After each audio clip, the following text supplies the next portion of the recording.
Magandang araw po sa inyo, Sir Blair. At sa lahat po ng nakikinig sa inyo. Isa po ako sa mga tahimik na taga-subaybay ng channel ninyo. Hindi po ko nagpapalampas ng kahit na isang upload, lalo na po kung tungkol sa mga aswang. Kung bakit? Siguro po dahil sa isang bagay na matagal ko ng pilit na kinakalimutan.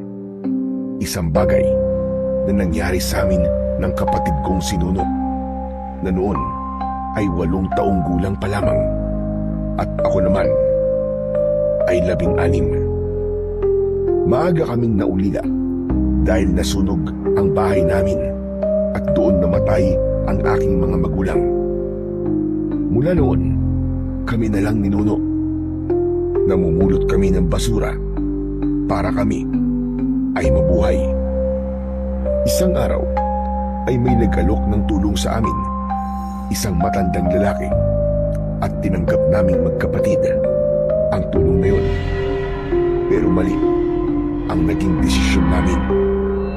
Nagtiwala kami sa matandang yun, pero dinala lang kami sa isang sitwasyong sumubok sa lakas namin, sa tapang at sa hangganang kaya naming tawilin para mabuhay. Ako nga pala si Jed. At ito ang aking kwento. Malakas ang hangin ng gabing yon. Pabugso-bugso ito. Dahilan upang mahirapan ako sa pagtutulak ng kariton namin. Sinulo ang kapatid ko. Nasa tabi ko.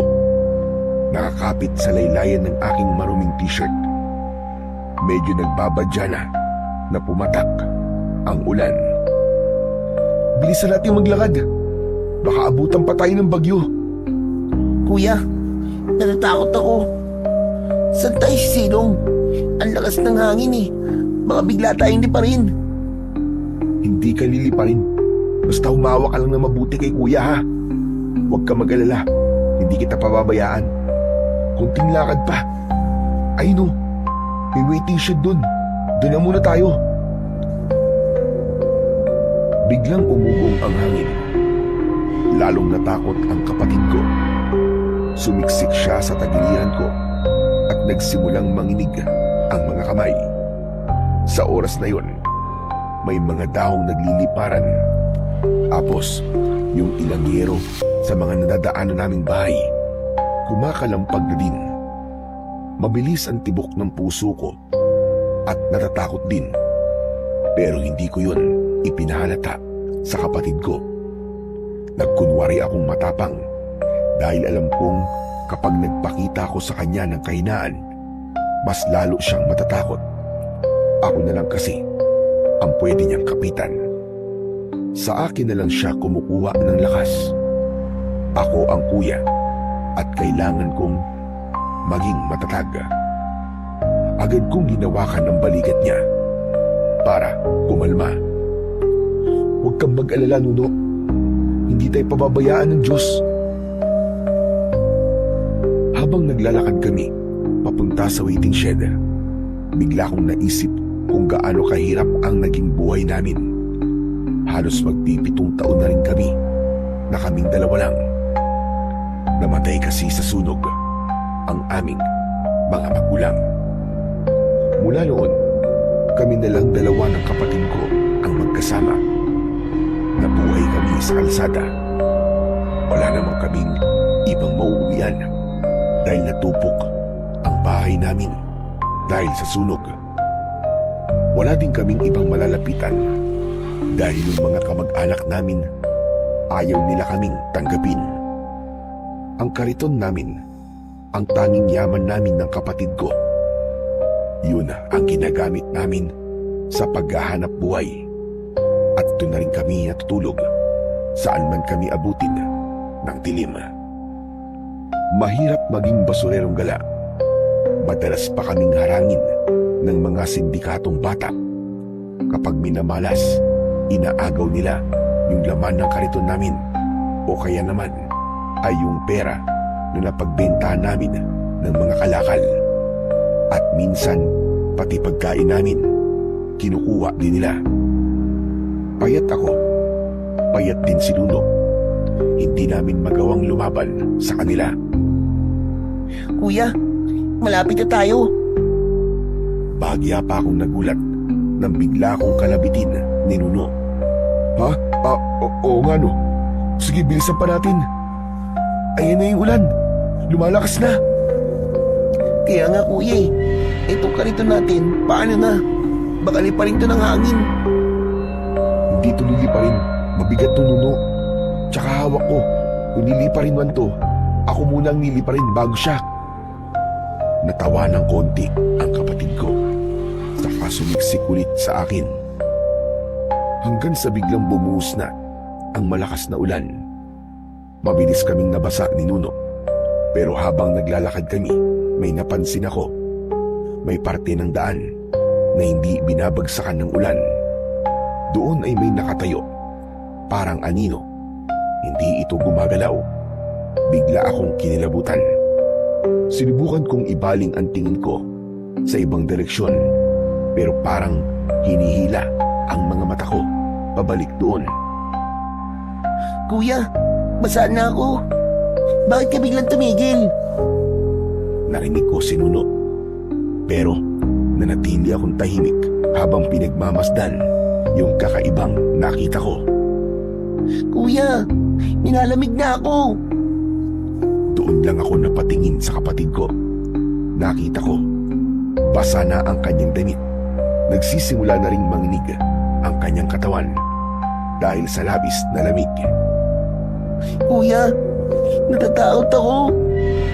Huwag kang matakot, Nuno. Bagyo lang to. Sanay na tayo sa ganito, di ba? Ang importante, magkasama tayong dalawa. Hinawakan ko ang braso niya at mabilis ko siyang hinila papunta sa waiting shed na ilang dipa na lamang ang layo. Humahampas na ang ulan at hangin. Halos itulak kami. Pagdating namin sa waiting shed, mabilis kong itinulak paloob ang kariton. Wala kaming kasama doon. Dalawa lang kami ni Nuno. Nakaupo sa malamig na sementong sahig habang nasa tabi namin ang kariton. Lalong lumakas ang ulan. Para itong ibinubuhos. Ganon din ang hangin. Parang umuugong. At kahit nasa silong kami ng waiting shed, yung tubig ay pumapasok pa rin at nababasa kami. Ang problema pa, pakiramdam ko, anumang sandali ay maaari nang sirain ng bagyo ang bubong nito. Kuya, baka mabuwala tong waiting shed. Hindi yan, Nuno. Matibay to. Dito na muna tayo hanggang sa umina ang ulan. Pero kahit sinabi ko yun, hindi ko maiiwasang tumingin sa paligid. Ang mga ilaw sa poste, nawalan na ng sindi. Tapos yung kalsada, halos di mo na makita dahil sa lakas ng ulan. Hinila ko si Nuno, palapit sa akin. Nuno, dito ka lang sa tabi ko. Maya-maya pa, biglang may napansin akong kakaiba. Sa di kalayuan, ay nakita ko ulit yung parang tao na nakatayo. Pinilit kong huwag pansinin yun. Nuno, bumikit ka lang muna ha, para hindi ka masyadong matakot. Pero hindi nakinig si Nuno. Napansin ko na nakatingin na din siya sa tinitignan ko kanina.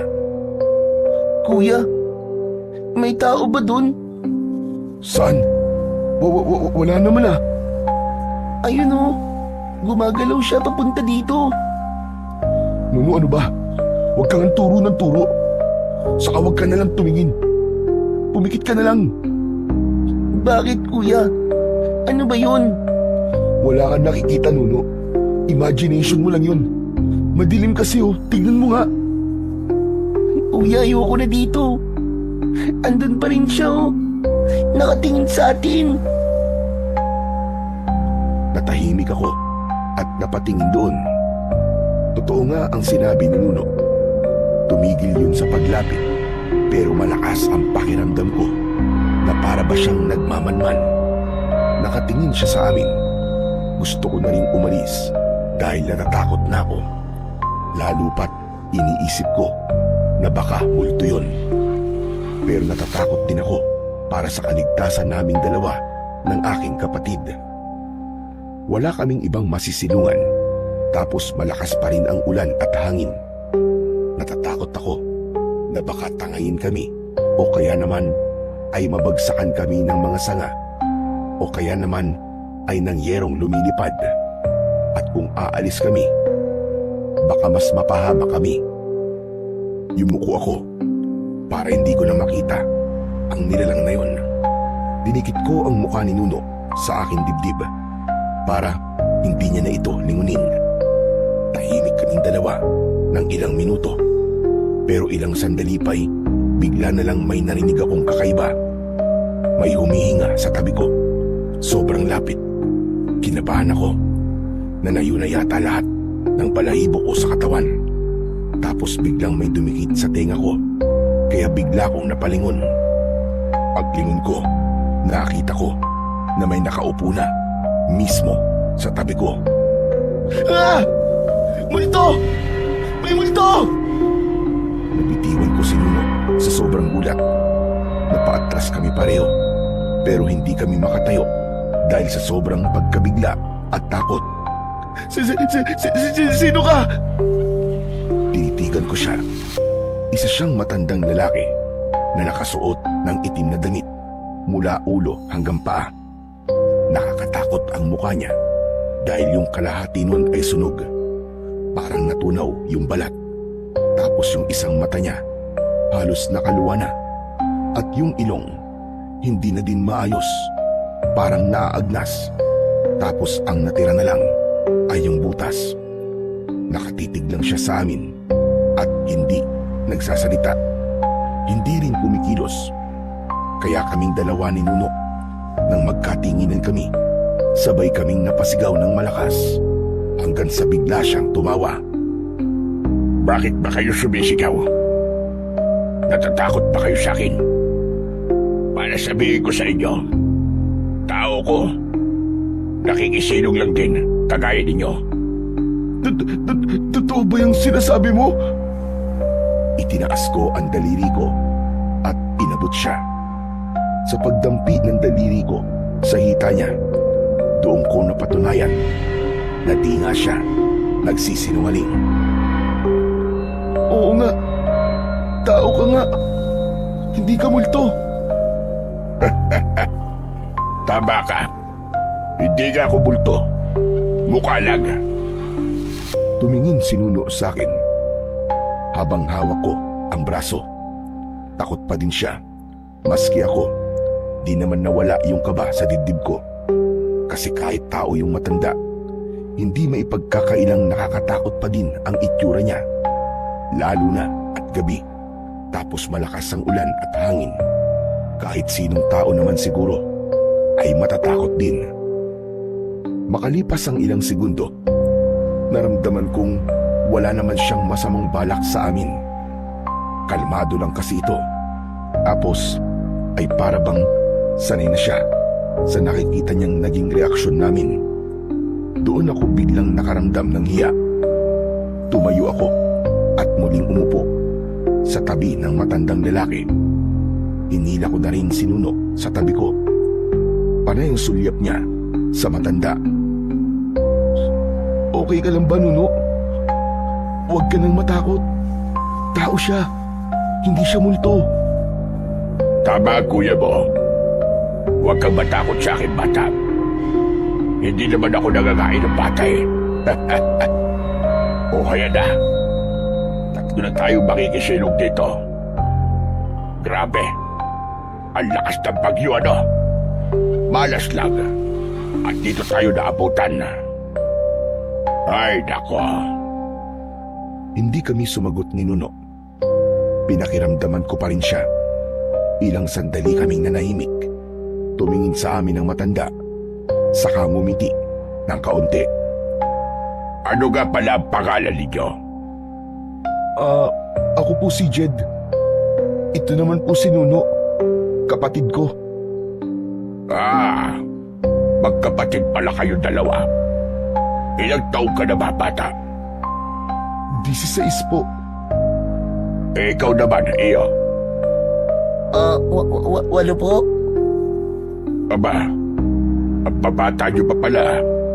Bakit nasa kalsada kayo na ganitong oras? Hindi niyo ba alam na mayroong bagyo? Hindi ako sumagot. Hindi naman sa kinakahiya ko kung ano kami. Pero sa isip ko, hindi ko kilala ang matandang yon. At alam ko na hindi ako dapat nagtitiwala sa mga hindi ko kilala. Napansin niya yata na parang umiiwas ako sa pakikipag-usap. Tumingin siya sa akin, tapos muling ngumiti at tumawa ng mahina. Ang pangalan ko ay Lucio. Pwede niyo akong tawagin na Tandang Lucio. O kaya naman Lolo. Napatingin siya sa kariton, tapos biglang napabuntong hininga. Mahirap ang buhay niyo, ano? Kayo na lang ba dalawa? Huwag mo sanang masamain yung talong ko, iyo. Alam niyo kasi, marami na akong nakilalang bata na katulad ninyo. Mga bata na ulila. Walang mauwian, walang makasama, at naghahanap buhay para mabuhay sila. Sa sinabi niyang yun, gumaan ang loob ko bigla. Tama po kayo. Ulila na po kami, tatang. At kami nitong kapatid ko, pareho po kaming basurero. Sabi ko na ang hirap naman ng ganyan kaya bata-bata nyo pa. Naaawa ko sa mga katulad ninyo. Maliliit pa, pero napipilitang maghanap buhay. Kaya nga po isang kahig isang tuka po kami. Minsan pa nga, inaagaw po ng ibang bata yung napupulot namin na pagkain. O kaya naman po, yung kinikita namin sa pamamasura. Hindi kayo lumalaban. Malalaki po sila Kapag lumaban po kami, siguradong bugbog sarado po kami nitong kapatid ko. Kaya hindi na lang po ako pumapalag. Kawawa po kasi itong si Nuno. Tumango ulit siya, pero parang nag-isip. Tapos napatingin siya kay Nuno. Mabuti pa, ay papuntahin mo dyan sa kariton yung kapatid mo. Ayan mukhang ginaw na. May kinuha siya sa loob ng kanyang bag. Inilabas niya mula doon ang isang kumot. Ito kumot. Ipapahiram ko muna sa'yo. Ibalot mo sa kanya. Nako, nakakaawa naman. Ginaw na. Salamat po. Nuno, sige na.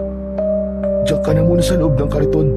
Tapos subarin mo na lang yung basa mong damit para mabawasan ang ginaw na nararamdaman mo. Sinunod naman kagad ni Nuno ang mga sinabi ko. Unti-unting humupa ang panginginig niya. Nuno, ayos ka na ba dyan? Oo, kuya. Salamat. Sige na, matulog ka na muna. Babantayan ka na lang ni kuya. Ipinigit na ni Nuno ang kanyang mga mata at sinubukang matulog. Ilang sandali lang, nakatulog na nga ang kapatid ko. Medyo gumaan ang pakiramdam ko sa pagkakataong yun. Tapos biglang umubo ang matanda. Muli akong napalingon sa kanya. Tatang, pwede po ba ako magtanong? Bakit po kayo nandito? Pauwi na sana talaga ako. Pero naabutan ako ng ulan at malakas na hangin. Tapos nakita ko itong waiting shed. Wala na akong pagpipilian kundi tumigil dito. Ganun po ba? Teka, matagal na ba kayo namabasura? Opo, mula po nung namatay yung tatay at nanay namin. Alam nyo, may alam akong lugar na pwede kayo mabunot ng basura. Wala kasi nangungulekta, kaya nag-iipon. Talaga po? Bakit po walang nangungulekta?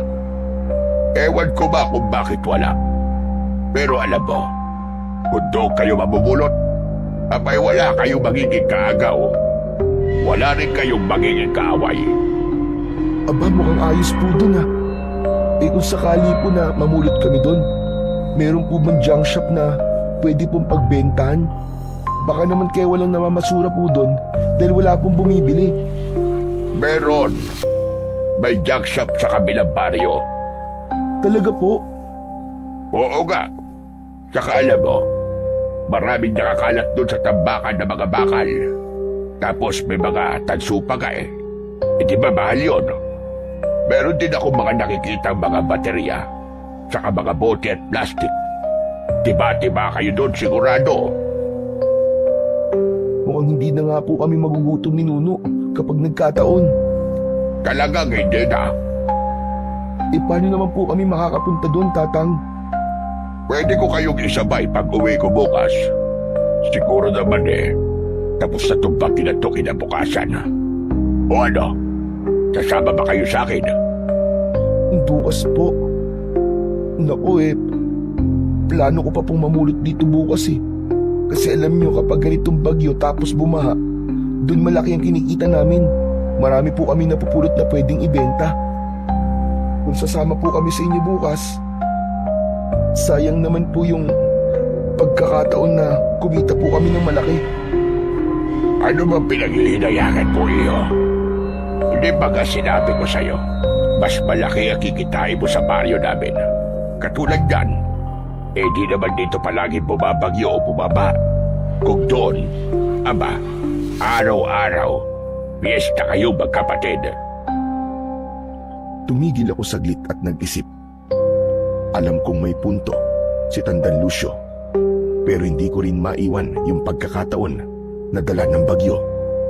Hindi madaling magdesisyon. Hindi ko alam kung alin ang mas dapat piliin. Yung oportunidad ba na sinasabi niya o yung agarang pangangailangan naming magkapatid na kumita ng pera. O ano? Anong desisyon mo, bata? Sasama ba kayo? Eh, ano po kasi? Alam ko na naguguluhan ka. Pero iyo, bukas na ang uwi ko sa amin. Kung hindi kayo sasabay sa akin, wala lang magtuturo sa inyo ng daan papunta doon. Sayang ang pagkakataon.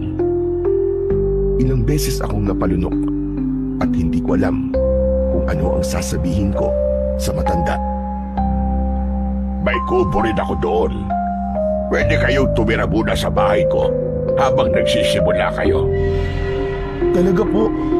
Patutuloyin niyo po kami sa bahay niyo? Oo. Bakit parang hindi ka yata makapaniwala? Tinitigan ko si Tandan Lucio. Tama siya. Hindi talaga ako makapaniwala at hindi ko lubos na maisip na may taong handang mag-alok ng tulong sa amin ng tirahan. Bigla ako naging emosyonal. Tapos, ang saya ko nang marinig ko yung mga sinabi niya. Matagal na ho kasi kaming pag-alagala sa kalsada, Tatang eh. Wala po kaming lugar na matawag naming amin. Minsan nga po, pakiramdam po namin. Hindi na po tao ang tingin sa amin ng iba. Na para bang katulad na lang po kami ng mga pinupulot namin. Mga basura. Napatitig sa akin ang matanda. Nakita kong kumunot ang noo niya, pero hindi siya nagsalita. Kaya nagpatuloy ako. Imbis na tulungan po kami ng mga tao, minamaliit pa po kami. May mga pagkakataon pa nga po dati na habang namumulot kami, tinataboy po kami. Yung iba po, hinahagisan pa kami ng mga panis na pagkain o kaya bato. Meron din pong pinagtatawanan kami. Sinasabi na wala daw po kami pag-asa, na wala kami mararating kasi tagapulot lang daw po kami ng basura. Ang hirap naman ang pinagdaanan ninyo magkapatid. Nakakalungkot na mga bata pa lang kayo eh. Nararanasan nyo na ang kalupitan ng mga tao. Kaya nga po eh, ang hirap po. Wala po akong magawa kundi po magtiis. Kasi wala, kailangan po mabuhay eh. Kailangan kong samahan at tulungan ng kapatid ko para siya ay mabuhay din. Alam niyo po, iniisip ko nga po madalas, kung hanggang kailan po kami ganito. Kung may pagkakataon pa ba kaming umahon o hindi na. Tumingala ako sandali. Sinubukan kong pigilan ang aking mga luha. Kaya nung sinabi niyo po na pwede po kaming tumuloy sa inyo, ang una pong pumasok sa isip ko, bakit niyo kami tinutulungan? Hindi po ako sanay na may nagmamalasakit po sa amin. Dahan-dahan siyang lumapit sa akin at marahang hinawakan ang balikat ko. Mahaba-haba ang sinabi mo. Halata ko madami ka talagang hinanakit sa mundo. Kaya siguro, hindi ka makapaniwala na may mga tao pa rin na marunong magmalasakit. Siguro nga po, Tatang. Alam mo, hindi mo kontrolado ang tingin ng tao. Pero kontrolado mo kung paano ka lalaban sa buhay. Kapag naghihirap ka, matuto kang tumanggap kapag may nagbibigay. Hindi naman niya kahinaan eh. Karapatan mo rin matulungan. Kaya tanggapin mo na ang ano ko sa'yo. Pagising po ng kapatid ko, saka ko po sasabihin sa inyo kung ano po ang sagot namin. O sige, ikaw ang bahala. Pero alam mo, doon sa baryo namin, hindi kayo doon ipagtatabuyan. Hindi rin kayo pagtatawanan. Sa amin, masaya ang mga tao kapag may tayo. At sa totoo lang, kapag nandun na kayo, tiyak ko, kayo ang magiging pinakamahalaga sa amin. Po? Ano pong ibig sabihin nun? Ngumiti si Tandang Lucio. Ang ibig kong sabihin, mababait ang mga tao doon. Kayo din po mabait. Pero baka naman po may kapalit yan. Wala iyo. Walang kapalit. Sandali siyang napabuntong hininga. Sabay naging seryoso ang mukha niya. Hindi ko kayo tinutulungan dahil may gusto ko kapalit. Tinutulungan ko kayo kasi kaya ko at dahil dapat kayong tulungan. Ang sakin lang ay gusto kong ipakita sa inyo yung totoong kabutihan. Kaya huwag kang matakot. Nang matapos niyang sabihin yon, biglang bumugso ang malakas na ulan at para bang bawat minuto, mas tumitindi ang hampas ng hangin. Parang anumang sandali ay bibigay na talaga ang waiting shed. Takot na takot ako at lamig na lamig. Pero si Tandang Lucio, tahimik lang na nakaupo sa gilid, nakasandal at parang sanay na sanay sa ingay ng ulan at hampas ng hangin. Hindi siya nakakaramdam ng balisa. Hindi rin takot. Minsan, napapatitig tuloy ako sa kanya. Ako, nanginginig na sa lamig. Pero siya, kampante pa din. Makalipas ang ilang oras, unti-unti nang humina ang ulan at hangin. Madilim pa rin ang paligid, pero medyo kalmado na. Hindi na masyadong nakakatakot. Tumingin sa akin ang matanda. Pwede ka nang matulog. Ako na magbabantay sa inyo. Huwag ka mag-alala. Hindi ko kayo pababayaan. Sige po. Maraming salamat po, Tatang. Sinubukan kong sumandal sa dingding at ipinikit ang aking mga mata. Hindi ko alam kung gaano ko katagal sa posisyong yon at hindi na malayan na ako'y makatulog. Kinabukasan, pagmulat ko ng aking mga mata, una kong napansin si Tandang Lucio na nakaupo pa rin sa sulok ng waiting shed. Dilat na dilat ang mga mata niya at medyo namumula, siguro dahil sa puyat sa pagdamag. Nang gumalaw ako, agad niya akong napansin. Mabuti na ba nagising ka na iyo? Yung kapatid mo, kanina pagising. Ho, gising na po si Nuno. Inasan po siya? Agad kong sinulyupan ang kariton. Pero wala na doon ang kapatid ko. Nandyan lang yun sa tabi-tabi. Baka naglalaro. Pero hindi po aalis yun nang hindi po nagpapaalam sa akin eh. Umalis eh. Ang sabi niya kanina, hayaan ka na lang daw muna na matulog. Kaya hinayaan kita. Ano? Hindi pwede to. Asan po ang kapatid ko? Ang sabi niyo babantayan niyo kami tapos pinabayaan niyo pong umalis.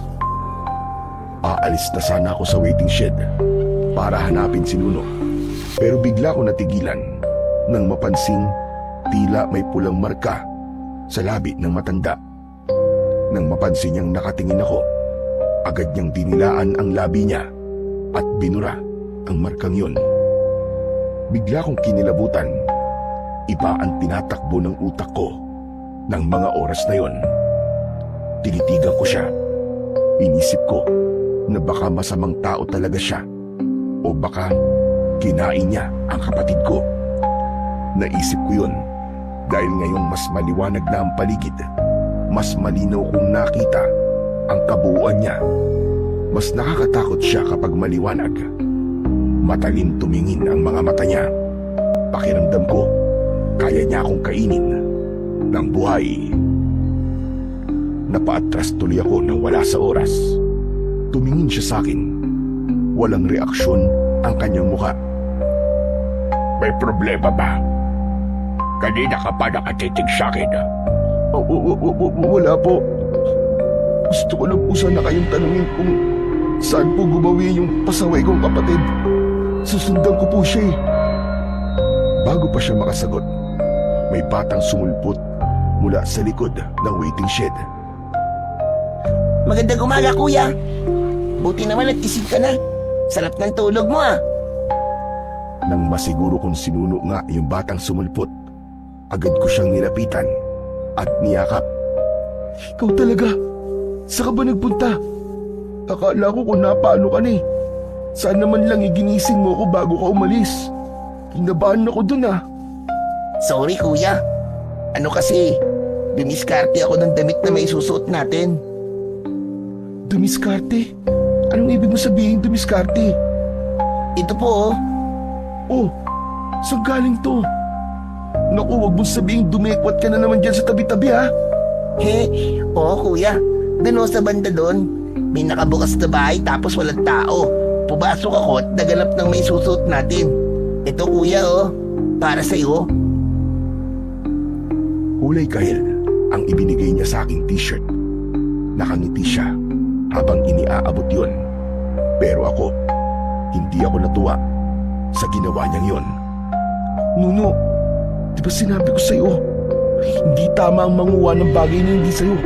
Pag nanakaw ang tawag doon, isang krimen yun. Gusto bang makulong? Hindi po.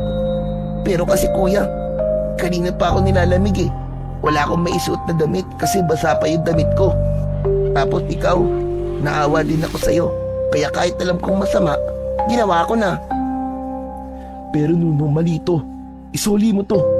Kawawa naman yung mga batang may-ari ng damit na ninakaw mo. Sandali lang. Pwede ba akong makisali sa usapan yung dalawa? Bakit po? May sasabihin po ba kayo? Oo. Gusto ko sana sabihin na huwag mo nang pagalitan ang kapatid mo. Totoo naman na sinabi niya eh. Kailangan nyo na tuyong damit. Kaya hayaan mo na. Pero kailangan po niya malaman na masama po ang ginawa niya. Oo. Tama ka naman doon. Pero Jen, humingi na siya na sorry kanina pa. Oo, kuya. Nag-sorry na po ako. At kung kulang pa, sorry po ulit. Hindi ko na po uulitin, kuya. O siya, sige. Huwag mo nang uulitin to ha. Masama to. Opo.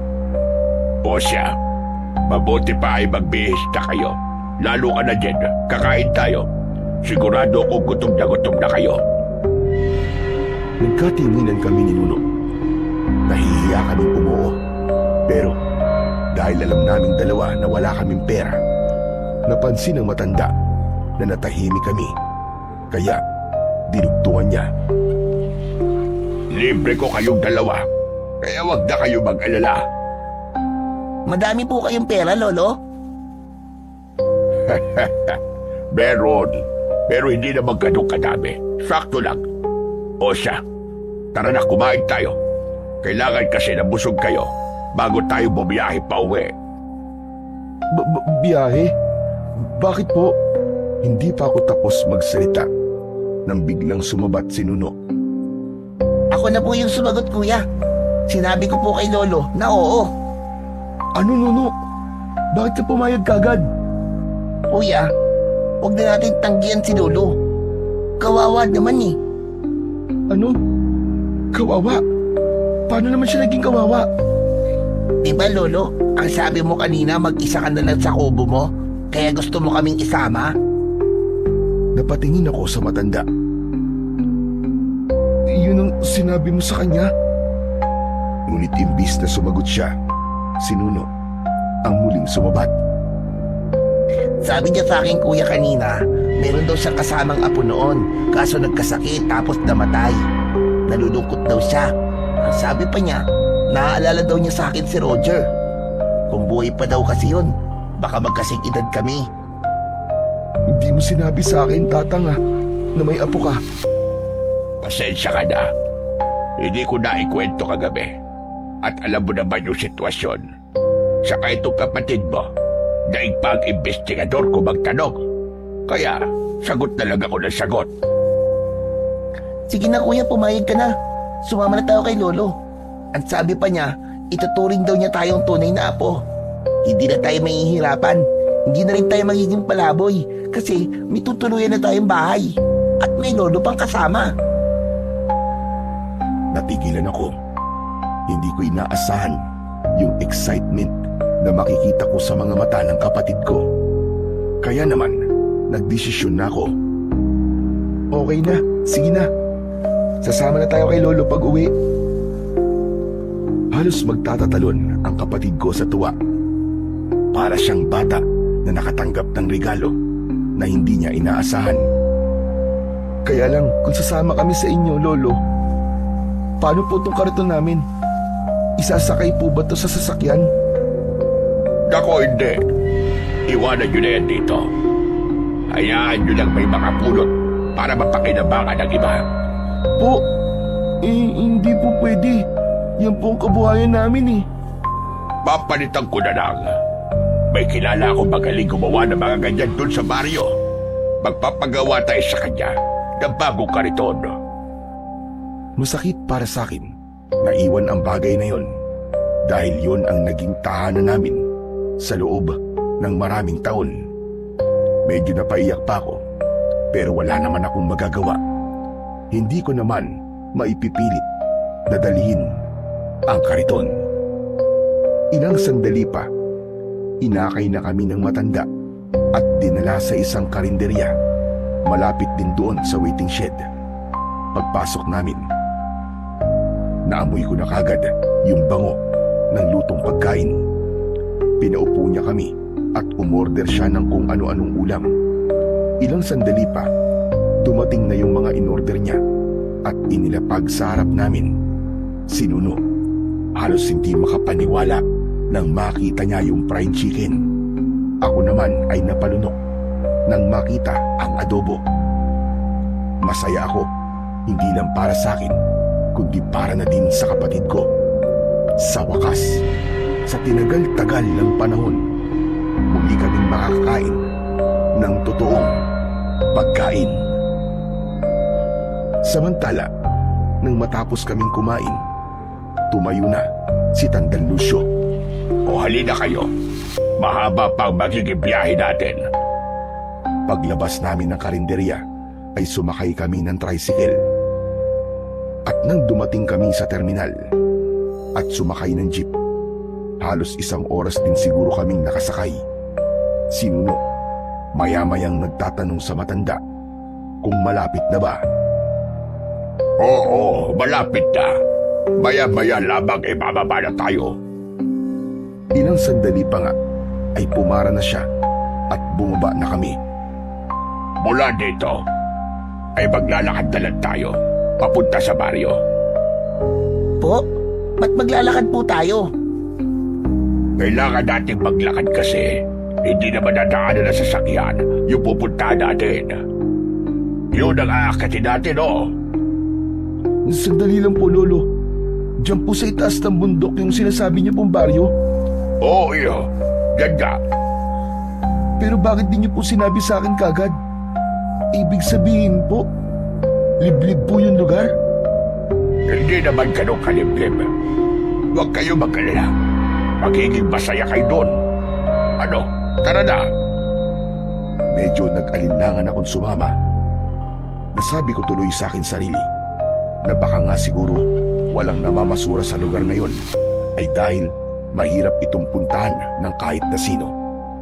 Pero magkaganon pa man, sumunod na rin ako nang magsimula na silang maglakad ng aking kapatid na si Nuno. Sa simula ay ayos pa, pero habang tumatagal, nagiging makitid ang daan at maputik. Umakapit ito sa tsinelas ko. At sa bawat takbang, di iisang beses na muntikan pa akong madulas. Tapos masyadong masukal sa magkabila ang gilid. Marami ding paliko-liko.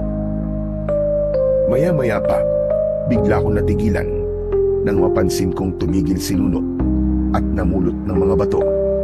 Tapos habang umaakyat kami, inihuhulog niya ang mga ito isa-isa. Nuno, ano ba yung ginagawa mo? Wala lang kuya. Naiinip kasi ako eh. Mukhang mahaba-haba pa lalakarin natin eh. Hindi naman malayo. Sandali na lang ay naroon na tayo. Kunting tiis na lang, mga apo. Aakyat pa po ba tayo sa tuktok ng bundok, Lolo? Hindi naman. Malapit na talaga. Huwag na kayong mainip. Siguro akala nyo naliligaw na tayo, ano? Shortcut lang kasi to. Para hindi na tayo dadaan doon sa isang baryo. Ah, okay po. Wala kaming nagawa ni Nuno, kundi ang sumunod na lamang sa matanda.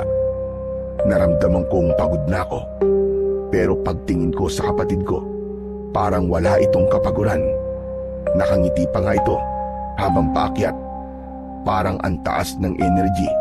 Samantalang sa aming dalawa, siya itong mahina, madaling mapagod at hingalin. Nagpatuloy kami sa paglalakad. Paakyat pa rin. Pero maya-maya ay may nakikita na akong paisa-isang bahay. Napabuntong hininga ako at nasabi ko sa sarili ko na sa wakas, mukhang malapit na nga talaga kami. Pagkalipas ng ilang sandali, may nakita na kaming arko.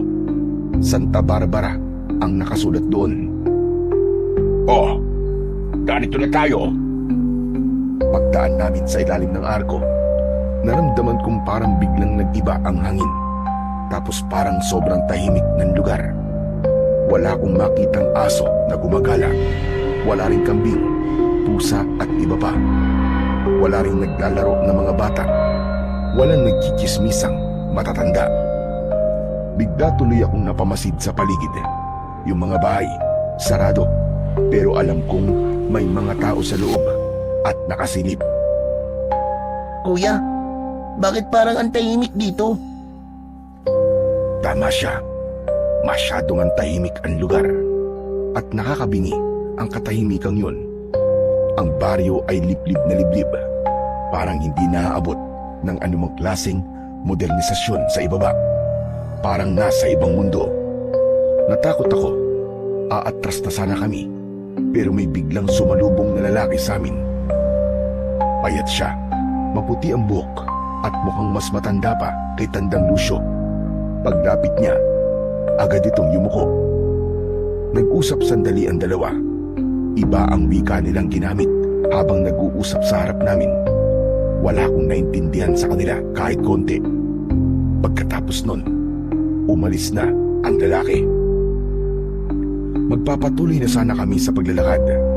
Pero biglang may narinig kami na malakas na tunog ng tambuli.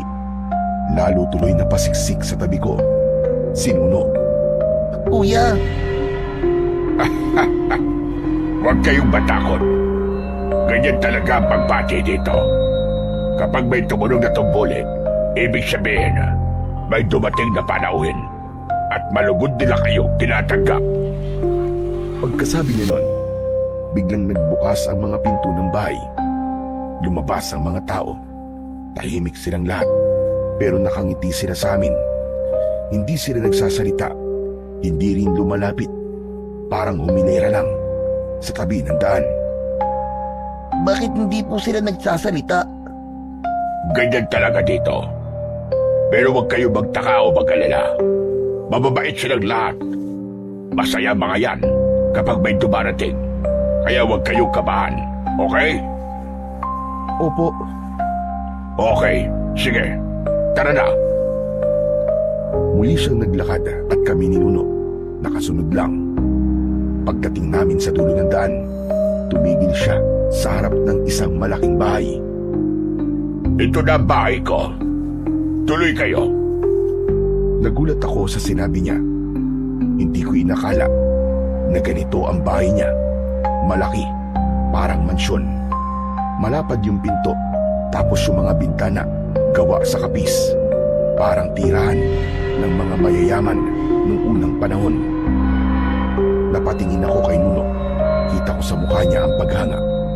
Ako naman, hindi ko alam kung matutuwa ba ako o kakabahan. Kanina pa kasi, hindi nagtutugma ang mga sinabi niya sa akin sa nakikita ko. Iba yung kinuwento niya nung kasagsagan ng bagyo. Ito po ba talaga ang bahay nyo? Pero bakit po ang laki? Ang kwento nyo po sa akin kubo lang po ang bahay nyo May kubo talaga ako. At madalas, doon ako nagpapalipas ng oras. O kaya naman, kapag malinsangan, doon ako natutulog. Kasi, malamig doon at mahangin. Yung kubo na kinikwento ko sa'yo, nasa bukid ko. Pero ito ang tunay kong bahay. Ang ganda po, Lolo. Di namin akalain na mayaman pala kayo. Tumawa lang ang matanda. Tapos ay pumasok na kami sa loob ng bahay. Ang bahay na ito, parang bahay nyo na rin. Kung ano ang meron dito, pwede nyong gamitin. Pati mga pagkain, pwede nyong kainin. Talaga po, Lolo?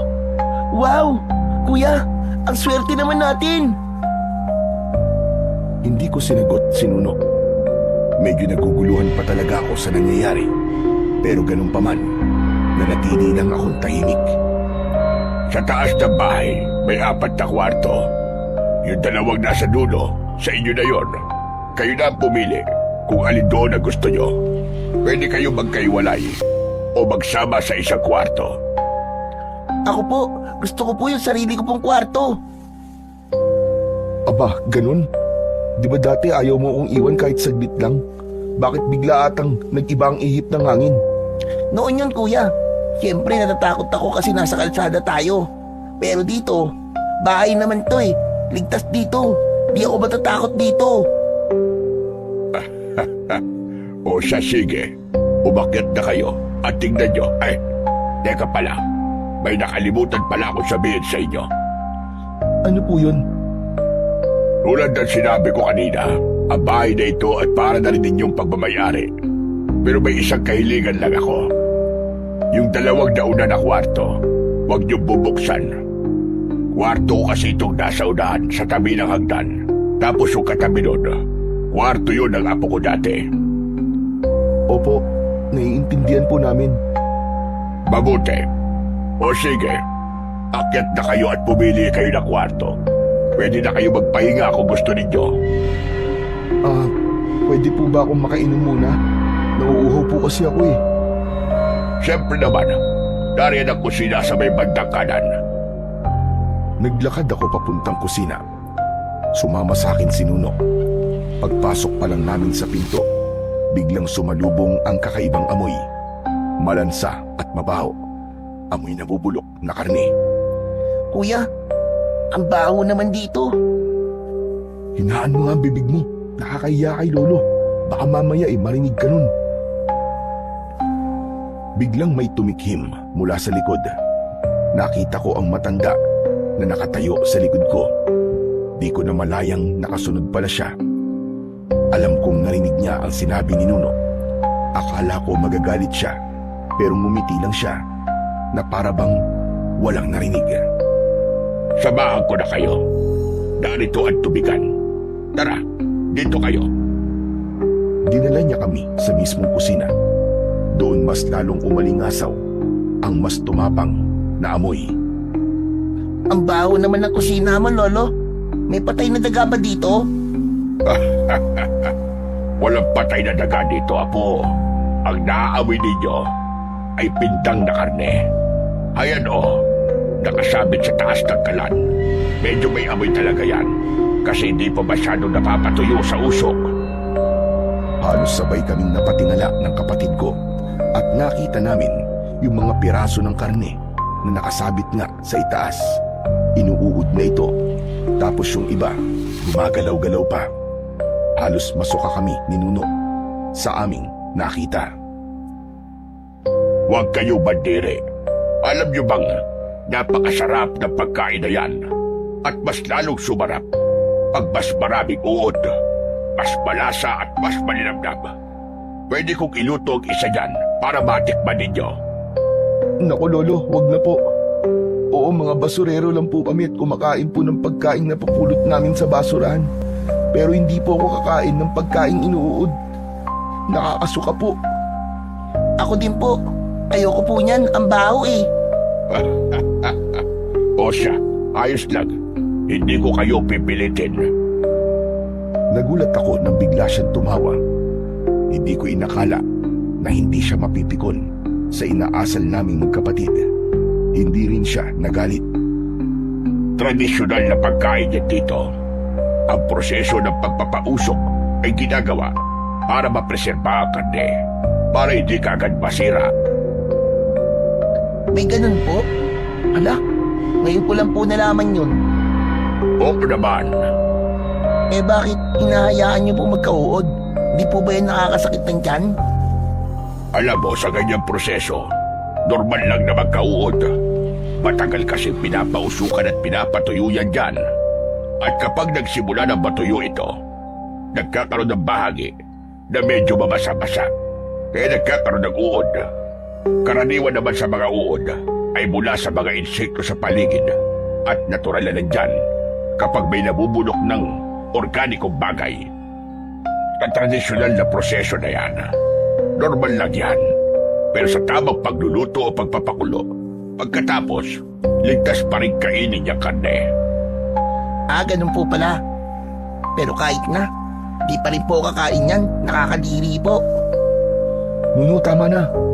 Huwag na natin bastusin yung tradisyon nila. Salamat din. Pero wag mo nang pagalitan ang kapatid mo. Ayos kang naman sa akin. O sige na, magpahinga na muna kayo dalawa doon. Ako na muna bahala dito. Yung mga karne, ipapahingi ko na lang sa mga kapitbahay. Tapos ipapalinis ko ito mamaya para bumango. Sige po, pasensya na po ulit Lolo ah. Pagkatapos naming uminom, ay umakyat na kami sa itaas. Pagdating namin sa dulong kwarto, sabik na binuksan ni Jed ang pinto. Kulay asul ito. Medyo simple lang yung ayos nito, pero may malaking kama. Parang hindi niya nagustuhan. Nang buksan naman namin yung kabilang kwarto, doon medyo mas maliwanag yung kulay. Tapos may mga drawing yung pader. Meron ding mga nakatambak na ilang laruan. Dito na lang ako, kuya. Sigurado ka? Kaya mo matulog na mag-isa dito? Opo, matanda na ako eh. Iniwan ko na siya doon at ako naman ay bumalik sa mas malaking kwarto. Agad akong nahiga sa napakalambot na kama. Nang sandaling yun, nakaramdam ako ng saya. Ang lambot kasi, tapos mabango pa. Malayong malayo ito sa dating higaan namin ni Nuno na inilatag lang na kariton sa gilid ng kalsada. Ilang sandali pa, nakatulog na ako. Ilang oras ang lumipas, bigla akong nagising. May naramdaman akong gumalaw sa tabi ko. Pagmulat ng aking mga mata, nakita ko si Nuno. Tulog siya sa tabi ko. Pagtingin ko sa nakabukas na bintana, nakita kong madilim na ang paligid. Oh, bakit nandito ka Nuno? Akala ko ba doon ka sa kabila? Ayoko na doon, kuya. Maingay. Ha? Anong maingay? Basta kuya, maingay. Ang daming nagsasalita tapos Bulong sila ng bulong. Nagtaka ko. Walang ibang kasama si Nuno sa kwartong yun. Subalit nakita kong seryoso ang muka ng kapatid ko. Saka hindi siya marunong magsinungaling. Nuno, ano bang sinasabi nila? Ang sabi, ilang araw na lang daw magkakaroon na naman ng pista dito sa baryong to. Talaga? Bakit parang di ka masaya? Di ba gustong gusto mo ng piyesta? Nung nasa bayan tayo, palagi ka nagpapadala sa akin sa peryahan. Tapos pangarap natin makasakay ng mga rides, di ba? Opo kuya, kaso hindi raw masaya ang piyesta dito sabi ng mga bumubulong eh. Paano hindi masaya? Umiiyak sila kuya, kasi masakit daw. Masakit? Anong ibig mong sabihin masakit? Hindi ko alam kuya eh. Basta, naririnig ko lang silang nag-uusap-usap. Kahit hindi ko sila nakikita. Baka naman nananaginip ka lang. Hindi po. Imposible po managinip ako. Kasi hindi naman ako nakatulog eh. Maingay nga po sila eh. Hindi ko alam kung bakit at paano nagagawang magsalita ng kapatid ko ng mga bagay na ganon. Pero habang nakahiga kaming parehas sa kama, yung dibdib ko, sobrang bilis ng tibok. Magulo ang isip ko. Nakakaramdam na din ako ng takot. Pero si Nuno, parang hindi naman. Ilang sandali pa, bigla kong naalala, si Lolo Lucio.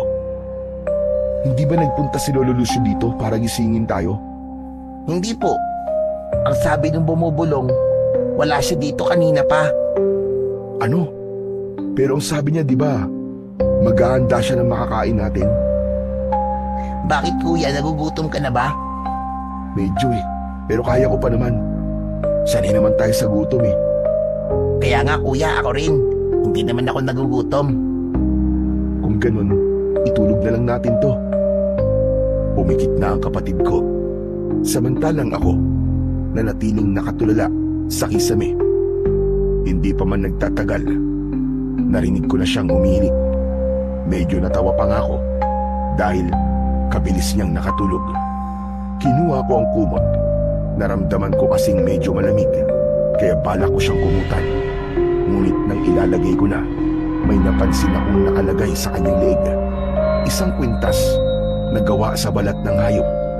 Dahan-dahan kong hinila yon mula sa loob ng kanyang t-shirt. May palawit ito na parang buto, pero matigas. Natigilan ako. Hindi ko alam kung saan ito nakuha ng kapatid ko. Gusto ko sana siyang gisingin para tanungin, pero mahimbing na ang kanyang tulog. Binitiwan ko ang kwintas at hinayaan ko na lang kasi mukhang hindi naman yun mukhang mahalaga. Tinakpan ko na siya ng kumot. Inayos ko na rin ang sarili ko, pero paglingon ko sa may bintana, parang may napansin akong malilikot na anino na kanina pa pabalik-balik. Dahan-dahan akong tumayo at lumapit sa may bintana. Hindi ko binuksan. Sinilip ko lang mula sa maliit na puwang. Sa ibaba, sa gilid ng bakuran, nakita ko si Tandang Lucio. May kausap siyang lalaki. Nakasombrero ito, kaya hindi ko makita ang muka. Pero halata sa tindig na mas bata siya kaysa kay Tandang Lucio. Umalis ka dito. Hindi kita kailangan. Matagal ka nang itinakwid dito. Kaya lumayas ka. Aalis ako. Pero pagbigyan mo muna ang hilig ko. At bakit naman kita pagbibigyan? Pinaghirapan ko yon. Tapos ibibigay ko na sa'yo. Tigilan mo na to. Hindi mo alam ang ginagawa mo. Alam ko ang ginagawa ko. Kaya wag mo akong turuan. Sige na, umalis ka na. Bago pa kita ipahabol sa mga aso. Hindi ako takot sa mga aso mo may pakpak. Pero kung gusto mo dito, sige bahala ka. Pero babalik ako dito para paulit-ulit na ipaalala sa'yo na masama ang ginagawa mo. Walang masama sa ginagawa ko. Meron. At alam kong hindi niya gusto ang ginagawa mo. Kaya nakikiusap ako, tama na. Patahimikin mo na. Huwag ka naman damay ng mga inosente.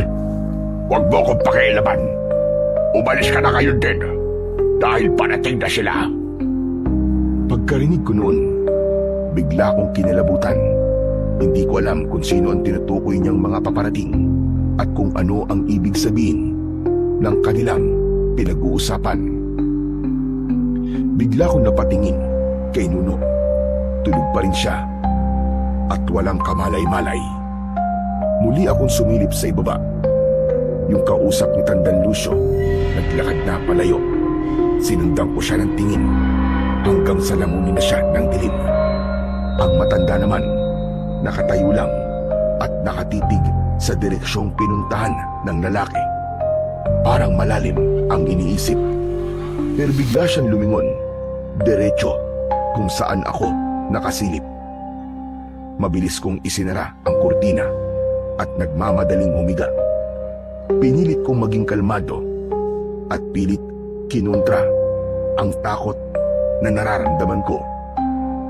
Ngunit maya-maya lang ay may narinig akong mga mabibigat na yabag at palapit ito ng palapit hanggang sa tumigil yon sa labas ng pinto namin. Bigla kong napigil ang aking paghinga at hindi na rin ako gumalaw dahil sa labis na takot at kaba. Tapos sa siwang ng pinto, nakita kong may aninong gumagalaw. Sumunod doon ay biglang gumalaw ang seradura. Mabilis niya itong pinipihit, parang desperadong makapasok. Mabuti na lang at di ko nakalimutang ilak ang pinto. Ngunit bigla ko ding naisip na kung si Tandang Lucio ang naroon, sigurado kung meron siyang susi at yun ang mas lalong nakadagdag ng kaba ko. Muling pumihit ang seradura. Dahan-dahan na sa pagkakataong yun. Alam kong bukas na ito. Nakita ko. Dahan-dahan na itong bumubukas. Gusto kong sumigaw pero hindi ko magawa. Pero habang unti-unti akong kinakain ng kilabot at kaba, bigla kong may narinig na boses. Lolo? Biglang tumigil ang nasa labas at muling isinara ang pinto. Tapos narinig ko ulit yung mga yabag, pero papalayo na. Pagkalipas ng ilang segundo, mula nang mawala ang mga yabag, bumalik na ang katahimikan. Nakahiga pa rin ako at nagsimulang magdasal. Hanggang sa nakatulog ako nang hindi ko namamalayan. Kinabukasan, pagmulat ng mga mata ko, agad kong tinignan si Nuno. Pero wala na siya sa tabi ko. Bigla akong napabalikwas, umaripas ng takbo. Wala akong pakialam kung madapa ako dahil sa pagmamadaling bumaba. Nuno! Nuno, nasan ka? Nuno! Pagkababa ko ng hagdan, ay wala pa rin sumasagot. Mas lalo akong kinabahan. Sa isip ko, baka mamaya ay may masamang nangyari na sa kanya habang tulog ako. Naisip ko, baka kinuha siya ni Tandang Lucio. Nuno! Nuno! Kuya, nandito ako! Bigla akong napahinto. Pagtingin ko sa may papuntang kusina, nandun ang kapatid ko, nakatayo, nakangiti. Magulo pa ang kanyang buhok. Pagkakita ko sa kanya, para akong nabunutan ng tinik sa aking dibdib. Diyos ko, andiyan ka lang pala. Buti naman. Oo kuya, kumakain na ako eh. Pasensya ka na, di na kita ginising kanina kasi ang sarap ng tulog mo eh. Nagugutom na ako, kaya nauna na ako bumaba. Ganun ba? Bago pa muling makasingit, si Nuno, lumitaw sa likuran niya si Tandang Lucio. Halatang bagong gising din ito. Halina, sumabay ka na sa aming kumain. Muli nang pumasok ang dalawa. Agad naman akong sumunod. Pagpasok ko sa kusina, nakita ko ang lamesa. Ang daming nakalagay na pagkain. Parang may handaan. Parang piyesta. Pasensya na kayo kagabi kung hindi ko na kayo napakain. May biglaan kasi akong pinuntahan. Madaling araw na akong nakauwi. Okay lang po yun, Lolo. Kasi bawing-bawi naman po ngayong umaga. Ang sarap po ng mga luto nyo. Tumawa ang matanda. Ngunit nang makita niya akong nakatayo pa rin at walang imik, muli niya akong inaya. Hinila pa niya ang isang upuan para sa akin. Dahan-dahan akong umupo habang ang mga tingin ko nakatutok kay Nuno na punong-puno ang bibig na kumakain. Bakit pa nagtahimik ka? Ayaw mo ba yung pagkain? May gusto ka bang iba? Sabihin mo sa akin. Nako, hindi po, Lolo. Ang totoo nga po napakarami po ng pagkain. Hindi lang po ako makapaniwala. Nako, kumain ka na kuya. Lahat yan masasarap, promise. Sige. Lolo Lucio, salamat po sa mga ito ha. Huwag kang magpasalamat. Ayos lang naman sa akin. Nagsimula akong kumain. Kumuha ako ng karne na may sabaw. Nang malasahan ko yun, napatunayan kong tama nga ang sinabi ng kapatid ko. Ang sarap po Sabi ko na sa'yo kuya, masarap lahat yan Nagpatuloy ako sa pagkain. Tinikman ko pa yung iba at talagang nasarapan ako. Yung mga karne ang lambot at malasa. Yung isda ganun din. Pati na yung manok. Basta masarap lahat. Madami kaming nakain ni Nuno. Tapos ako, parang unti-unti, gumaan ang loob ko. Pero habang nandun kaming tatlo sa mesa, biglang pumasok sa isip ko yung pinag-usapan namin ng matanda nung kasagsagan ng bagyo at yung tunay na dahilan kung bakit kami sumama sa kanya. Lolo, pwede po bang pagkatapos namin kumain ay ituro niyo po sa amin yung basura na sinasabi niyo? Ha? Abay, bakit naman? Kasi po, gusto ko pong mamulot ng basura para meron po kami maibenta, para makapagbigay din po kami sa inyo panggastos sa kinakain namin ni Nuno. Hindi naman ako naninigil po. Hindi ko pa babayaran sa inyo yung mga kinakain ninyo. Hindi nyo na kailangan mamasura pa. Hindi po. Nahihiya po kasi ako Kaya huwag niyo po sana akong pigilan. Sigurado ka ba? Gusto mo pa ding magtrabaho ng ganon? Opo. Pero bakit? Di ba sinabi ko naman na hindi nyo ako kailangan bayaran? Marami akong pera, iho. At wala naman akong ibang pagkakagastusan. Ako ang bahalang magbigay sa inyo ng pagkain, ng damit, ng gamit, kahit ano pa. Hindi nyo na kailangan mamulot ng basura. Nagkatinginan kami ni Nuno.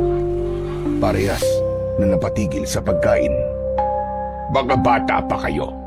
Hindi tama na naghahanap buhay kayo. Dapat, i-enjoy nyo lang yung kabataan ninyo at yung natitira nyong buhay. Po? Ano po sabi niyo? Ang ibig ko sabihin dapat maging masaya kayo hanggat bata.